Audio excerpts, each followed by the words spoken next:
what Brother Jordan said about kindness. And I just wrote a couple things down, thank you. I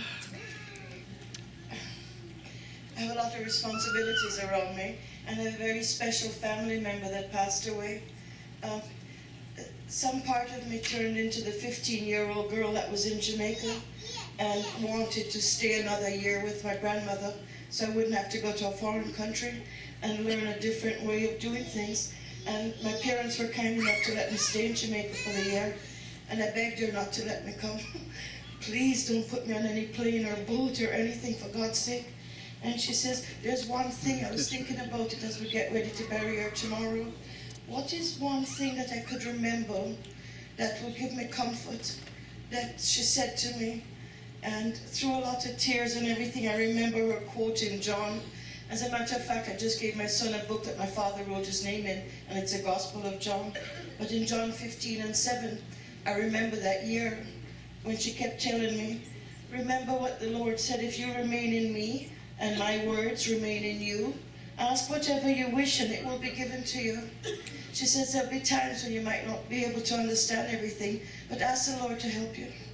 And remember in God's kindness that you will be comforted, and remember this time with me. And so I was crying for all the days that I wouldn't have to be with her again.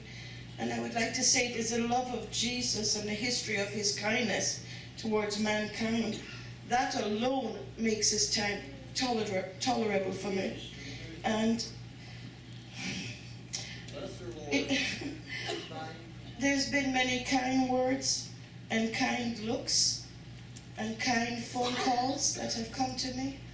And in the privacy of my sorrow of missing someone whose days are no longer numbered.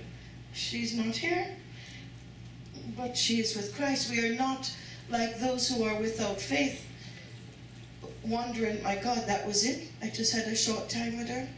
What I wouldn't do to go back and have another year with her. I would give up everything to go back, but we can't do that, and we shouldn't look back, and we should thank the Lord for all that he's given us. And I want to encourage you all, if there's one thing I take forth, I hope I can leave my grandchildren with one major thing.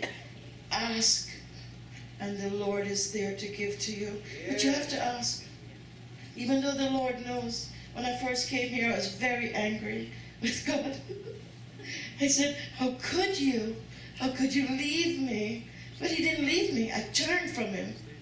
I said, why aren't you comforting me? Why don't you show me the way? And when I first came here, I thought, why put me in another foreign place?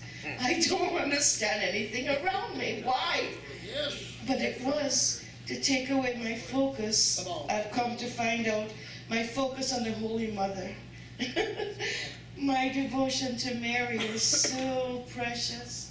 It was so beautiful. And I thought as I worshipped the Holy Mother holding the little child, that all would be well. But the Lord gently removed that veil from me. And in his jealous, because he's a jealous God, in his jealousy, he moved me directly to Christ. I no longer have to call on every single Catholic saint to help me to deal with this or to that. I remember when my husband died, and the priest called on every single I didn't even know there were that many Catholic saints. My God. When all we could have said was Jesus, Jesus, Jesus. So, thank you all for your kindness. Thank God for his kindness in sending Jesus to us. And I was really blessed. I really had a very good Jamaican British colonial grandmother who I lift to the Lord in thanksgiving, and thank him for that. Thank you.